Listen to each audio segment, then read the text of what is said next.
Okay, so welcome back to another episode of the Alaska Civic that gives me incredibly dumb amounts of headaches and won't run right and blah blah blah blah blah. If you guys watched the last episode, we did pretty much a full tune-up on the car, everything except for distributor cap and rotor and spark plug wires. And today we're going to be addressing a couple of things. So if you watched the last episode, you'll know it ended basically with got the car running, it was idling pretty good, we drove it around the block, came back and let it run for about 10 minutes, and then the car just stalled and it had a ton of trouble starting back up. So I've done a good amount of research. I found a video on YouTube. A guy was having very similar problems as I was having, and what ended up being for him was the distributor cap and rotor. So I saw that video and I was like, maybe that's the same thing for me. So I said, okay, I'm gonna go take my distributor cap and my rotor off, head to the parts store and get a new one and just compare the two so I make sure I'm getting the right thing. Well, when I came to take that off, I noticed something down here. It might be hard for you guys to see, but if you look right there, there's the end of the bolt sticking out on this side, and there's no bolt head on this side. It's not really moving right now, but there's a significant gap right here as compared to up here. Up here, I can't get my fingernail in between the gap. Down here, I definitely can, and I can go pretty far in there. So, I am thinking that that might be our issue right there. So what I did, I went to the junkyard, picked up a new, well not new, but a used distributor out of another Civic, and I also went and got a distributor cap and a rotor brand new, and on top of that I have a new battery. So we have a properly fitting battery. If you guys heard, it cranks up really well now, super fast. But we're gonna go ahead and pull that cap off, take a look at the inside, take a look at the rotor, see if we can maybe extract what's left of that bolt, and if we can, we'll just put the new cap and rotor on and see if that has been what has causing us so many issues. And hopefully by the end of this video, we will have a nice running and driving Civic. And the main reason why I want to get this car running and driving is because you guys haven't seen much of it, but currently I daily drive a Duramax, and it is very expensive. If you know gas prices right now, diesel is at like $5.49 a gallon, and unfortunately that is just an insane amount of money. It costs me like $160 to fill up my truck, and I have to fill it up like once every week and a half. We're gonna dive straight into this, and we're gonna start by taking that distributor cap off and see if we can extract that what's left of that bolt. Okay, so we have made some good progress here, and I'm going to go over everything that I've just done, some weird things that you might see. Unfortunately, we will have to replace the distributor because all three of the bolts broke off into the distributor itself. But I did manage to get the cap off with a little bit of cutting and persuasion, and I have made a bit of a discovery. So if you look right there, that is the rotor. Now when I pulled the distributor cap off, the set screw, which is right there, that holds the rotor in place, just fell out onto the ground.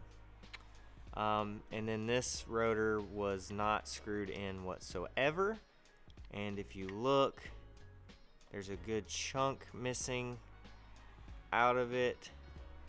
The contact has like a really nice little burn point on it.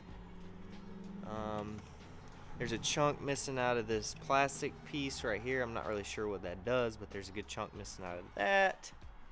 It's nice and gross inside of the cap.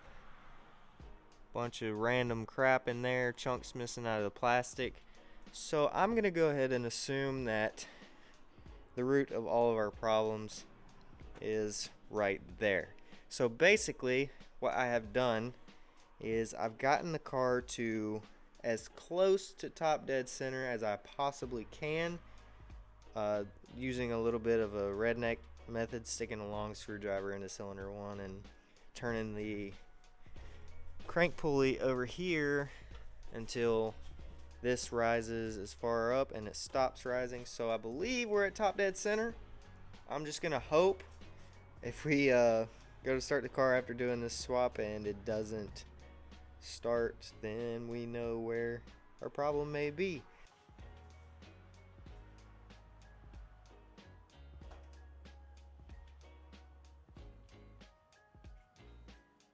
Okay.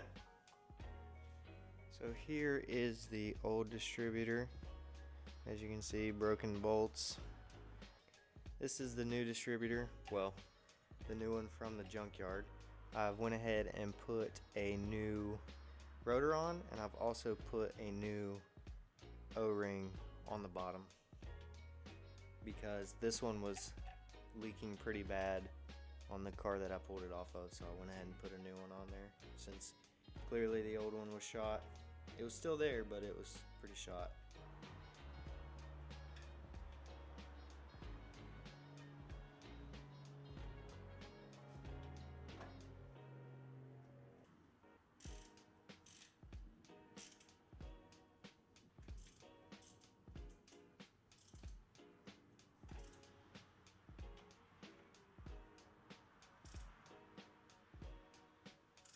Alright, so new distributor, is on.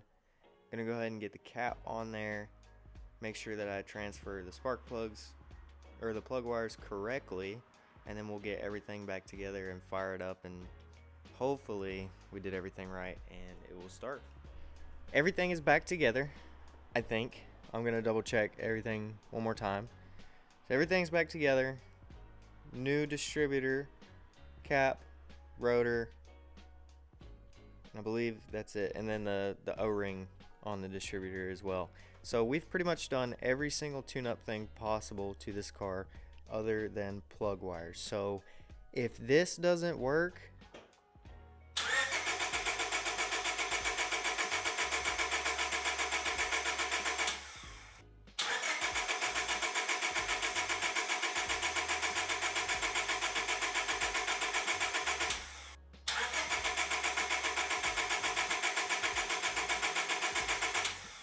okay, so as you saw, the car was just turning over, no start, and went ahead and checked cylinder 1 for spark, and it turns out we are not getting spark. So I believe that the distributor that I bought is bad. I checked cylinder 1 and 2, and neither one are getting spark. So that really sucks because we have a perfectly good working distributor.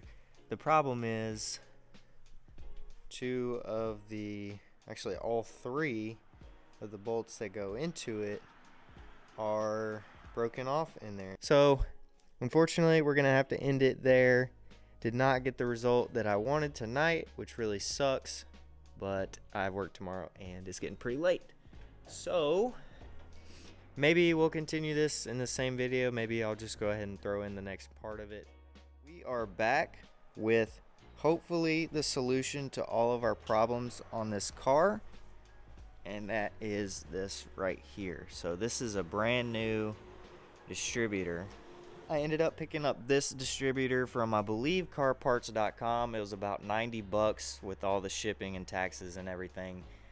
So I'm really hoping that this is going to solve all the issues that we've been having. If it doesn't, I'm not really sure what to do at that point. I guess we'll just, keep diagnosing and replacing parts and all that good stuff. We're not going to waste any more time. We're going to go ahead and get started.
Okay, new distributor is in.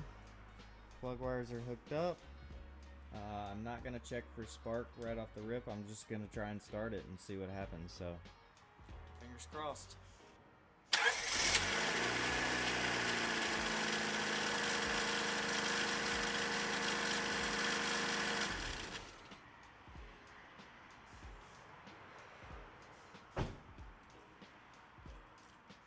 Well, that started incredibly fast.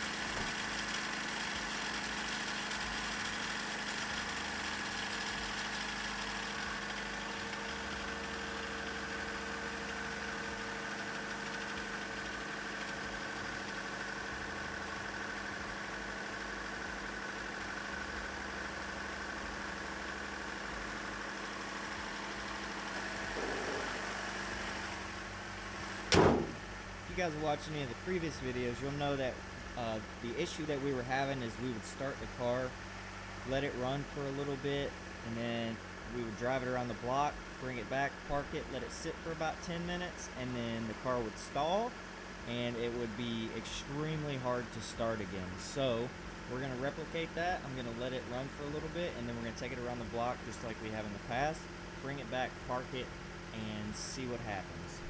So we're gonna go ahead and take this thing for a spin. I'm gonna put it in reverse and see. Before we did the distributor, the idle was still kind of rough and choppy, but now it feels really, really smooth. So that's good. Everything feels smooth. It feels exactly the way it should be. Also, another issue that we were having before, when I would kind of floor it driving, it sounded like it was bouncing off the rev limiter, but we were nowhere near hitting rev limiter. So I'm not sure if that's also still an issue. We're about to test it out here in a second. I mean, the car feels way better than any other time I've driven it. I've only driven it a couple of times. It feels really good right now. All right, so let's test that whole rev limiter thing. We're just gonna kind of floor it here.